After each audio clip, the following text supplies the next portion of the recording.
Thursday afternoon. Thank you so much for joining us. You know, here we target the violence on Thursday afternoons on our live podcast. I'm Kym Anderson. I have a really great podcast that I'm super excited about. It's a gentleman that many of you may already know, but he's a great author right now. Actually spent some time in prison. We're going to talk a little bit about that, but we've got Champ Napier that is joining us this afternoon. Thank you so much for being here. Thank you for having me. And you know what, you can relate to these kids, and exactly what I'm doing on this podcast, because we're trying to find ways to really reach our kids and let them know that there's a better life. They don't have to turn toward violence. They don't have to turn toward crime. And you have an amazing story, and you wrote it down in a book. And I'm gonna let you, first of all, talk about your experience and how you came to write a book. And I just want you to tell your story to us today. Okay. Growing up in Pritchard, Alabama, being traumatized, brutalized by my environment, witnessed the death of my father, made poor decisions, never took education serious, which led to me have a total disrespect for the law and the rules of land. Drug deal went bad, killed a man, was sentenced to life in prison at the age of 18. Another 7 years for distribution of crack cocaine. Inside the Alabama's prison system, I experienced culture shock, seeing some of the most horrible things that I never thought I would witness with my bare eyes. So instead of succumbing to the negativity of prison life, I educated myself, encouraged other young inmates to get an education, refrain from a life of violence and crime. At one point, I realized that I wrote a chapter in my book called Consciousness. When I was 21, all of my friends was in state prison, federal prison, strung out of drugs, or dead. So it's just a third of us still alive and barely making it. So instead of 10 years in prison, I thought I'd never get out alive. I put all my emotions on paper, and it was therapeutic for me to do so. So that goes to the publication of the first book, Poverty in Prison, Followed the Frustration of My Past. So now, on the other side of redemption, serving other people, it tells my story of 360 of who I am now. Because everything in society has dictated that once a person have done a long time in prison, they are worthless. Nevertheless, I have went from being an accomplished author, from a high school dropout to accomplished author, published 2 books. First person in the state of Alabama to receive a pardon with a murder conviction. I go back to the jails, prison, schools, and churches with an effort to educate the community on gun violence, high school dropout, drug use, and mass incarceration, because those are the social ills that is rapidly destroying our community. It is. The miseducation that we have and the misinformation we have regarding trauma, pain, and anger. A lot of us are suffering from a misdirected source of anger, because I actually realized that I suffer from that.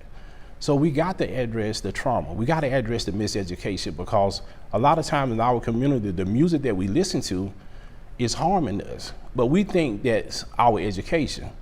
So when we get mature enough to realize it's a difference between education and entertainment, we can start making more rational and sound decisions. All right, let's go back to that. I mean, you gave us a lot. I gave you too much, my bad. No, you didn't, in 90 seconds. So what we're going to do here is we're going to dissect it for our people who are listening. Okay. So let's talk about the first initial trauma that you experienced. And you were talking about that. You said you witnessed the death of your father, and you were very young at that age. Yes. What happened there, and now that you're an adult and you can process it, what just kind of clicked, and how did it change you? Living the street code. My father was taken off of somebody, another family member, and went and shot somebody. And a guy came back and retaliated and shot him in front of the family. Me and my brother, my cousin, 2 of my cousins, we witnessed that in my family. And you were just how old? 3 years old. Now when you look back at that, what did it do to you? It had me scarred, paranoid, and probably something traumatized, like I said, traumatized and brutalized by my environment. Because nobody can never express the pain or the sadness or the sorrow that I felt not having a father figure in my life. And then were you afraid that somebody was going to come shoot you? Not necessarily. I felt that was the law of the land. The best thing to do is to get somebody killed or be killed. Because like even the movies, Bruce Lee had a movie, a karate movie, Kill or Be Killed.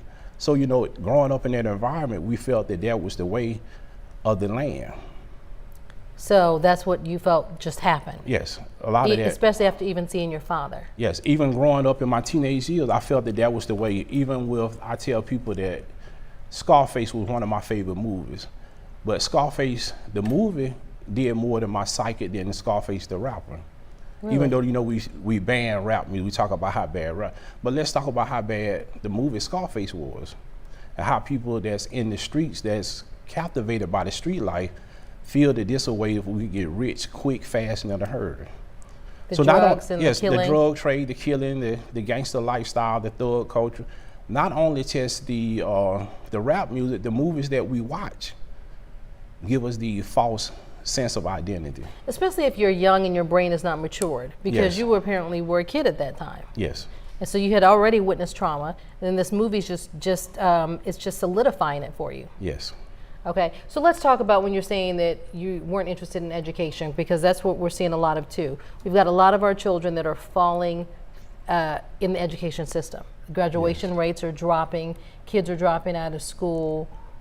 When we have this chance to have free education, but yet when you look back at people in the 40s and 50s, we're just trying to fight to get that education we take for granted now. Why does a child take that education for granted? Because the education that they receive is, they say, is a fraud. They feel that they can't get nowhere. And a lot of them are misguided, misinformed, and miseducated, that you can't even get a decent job. So they feel that what's the purpose of graduating high school and no jobs available for me. And you can see, I'm sweating my air. That's all right, I know. You can see it's hot under the lights. We'll have to get you some tissue. Yeah, but you can see, so if I see somebody riding down the street with these Chargers with the 24s with no high school diploma, and then what's the purpose of me going to school for 8-9 years? Yeah. And I can immediately get it. So, and I tell people all the time that this is a trick, that the system is designed, that why is it so fast for us to get a job? It's hard for us to get a job in our community, but it's easy to get a half a pound of dope. It's easy to get an assault rifle. So we need to ask ourselves, why is it so easy to do wrong than it is to do right? What can we do to try to push the importance of education on our kids, though, to try to change that dynamic? They need real success stories. They need to see people that they can relate to, credible messages. They need people that can identify with their struggles and can help them elevate from their situation. And then they can change the narrative. You know, change is possible, but they got to see somebody that they can identify with. So we need to have more people who look like the children, Yes. who have done their struggle and have become successful the right way. Yes. To put in front of them. Yes. I mean, should we start at an early age? That's one question that I've always had. I mean, I've always said this, and it's a fight that I've talked about, that I don't think we should wait till these kids are in high school. I think we need to start showing them what's right in elementary school. Start putting these great mentors in elementary school. So elementary school is a good place because at the age of 13 or 14, they are in the valley of decision.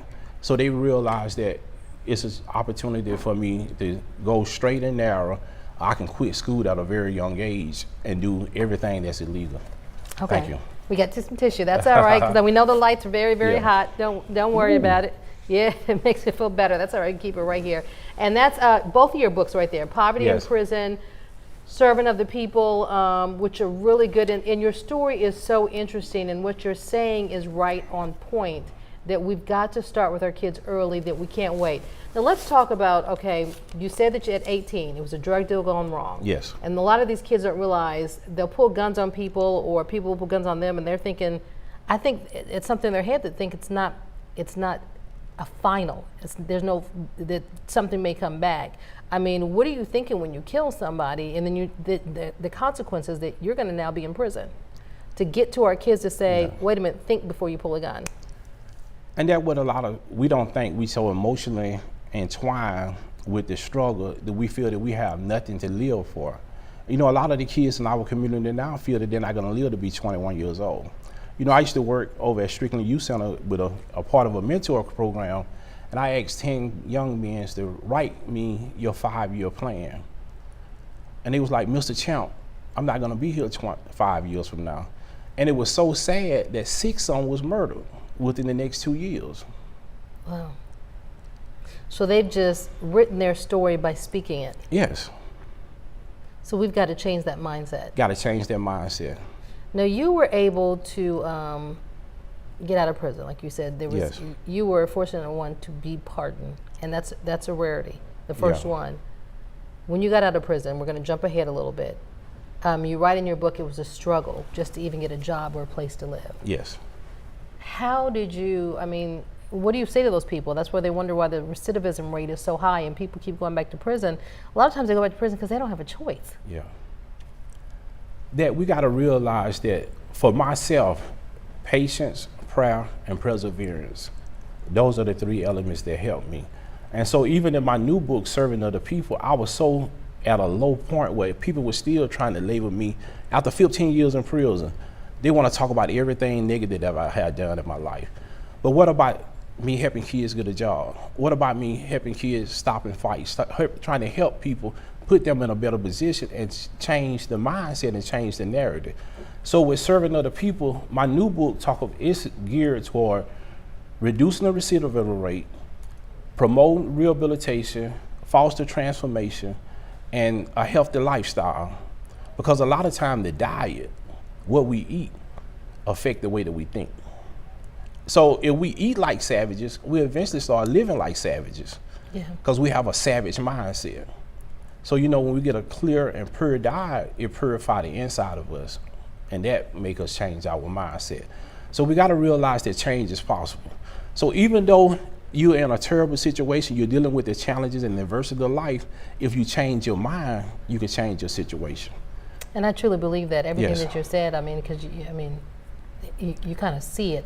Yes. Even with somebody who suffers from ADHD, you give them a lot of sugar or bad things, it's going to make it worse, and it's not going to make it better. So that's pretty interesting that you're saying. And you do work with kids. Yes. You work with a lot of people, trying to get them not to make the same mistakes that you have. Tell us about some of the work that you've done.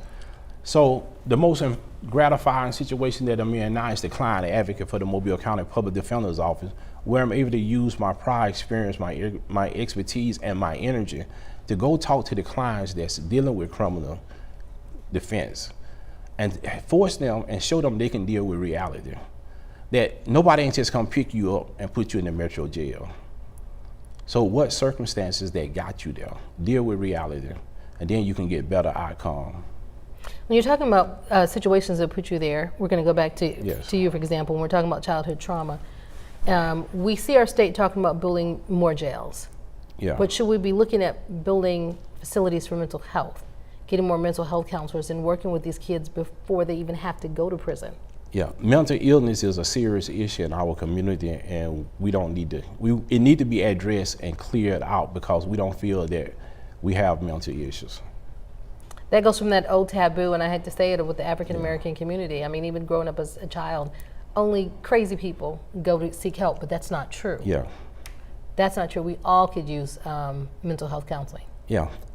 And and I realized that just recently, waking up in my sleep having nightmares, dreaming that I'm still incarcerated.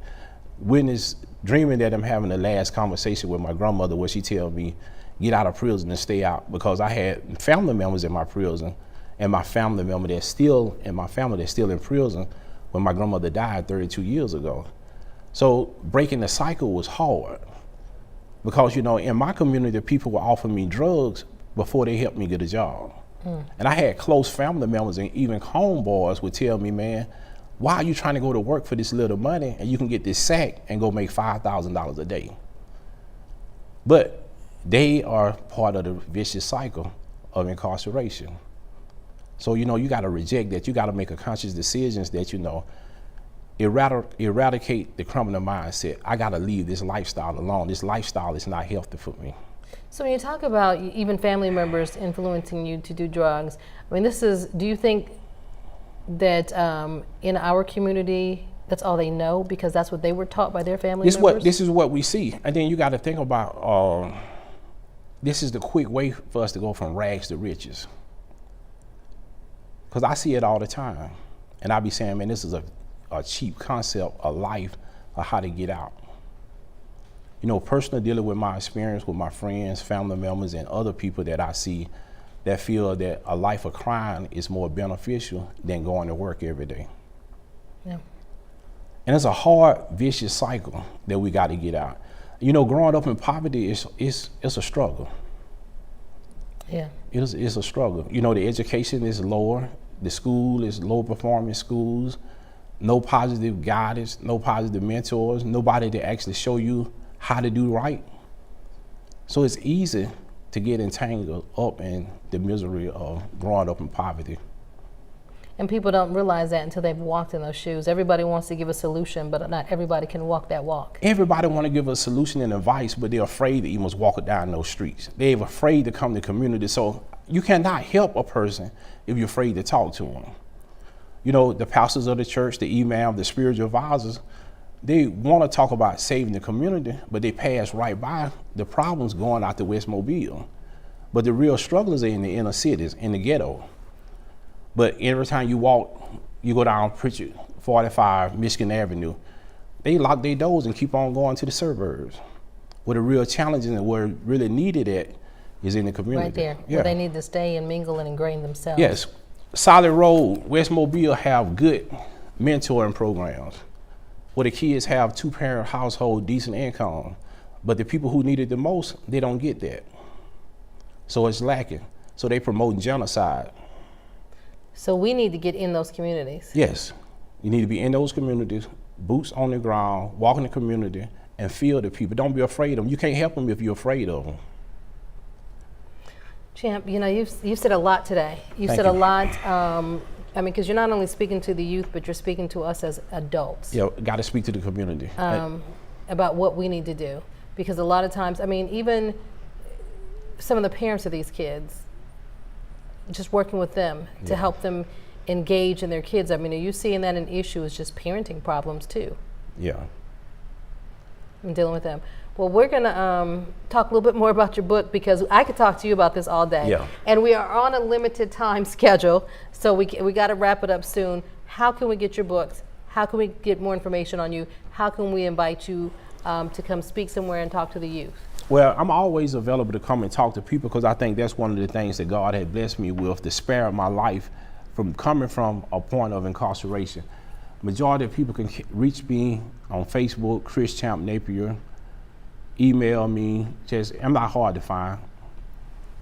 Okay. Yeah. And I think we have that website up on our on a full screen too, where somebody can go and find information about your books. And I think we have that email up as well. If we can pull that up on our full screen to give our viewers that information, great. There we go. Just gonna pull it up. I feel like I'm wet. Go ahead. That's all right. Chris Champ Napier, Poverty in Prison, Servant of the People. Go to his website. You're going to find some really amazing information on him, on his life. We can't tell his whole life story here, but it's chrischampnapier.com. And just even the short biography up there on your website says so much, and it speaks volumes about you as a person and how you were able to realize this is not where I want to be, this is not where I want to be. Let me try to get out here and let me not come back and let me make a difference. And that's what we've got to get our kids to see, not even end up there in the first place. Yes. So I want to thank you. Thank you for having Champ, me. so much for coming on here. I'm excited with the things that you're doing, and we're going to try to get you in more places in front of more people so that our kids can listen and you can tell their story. Appreciate your support. All right. Thank y'all so much for joining us for this Targeting the Violence. We'll see you back here next week, Thursday at 3 o'clock.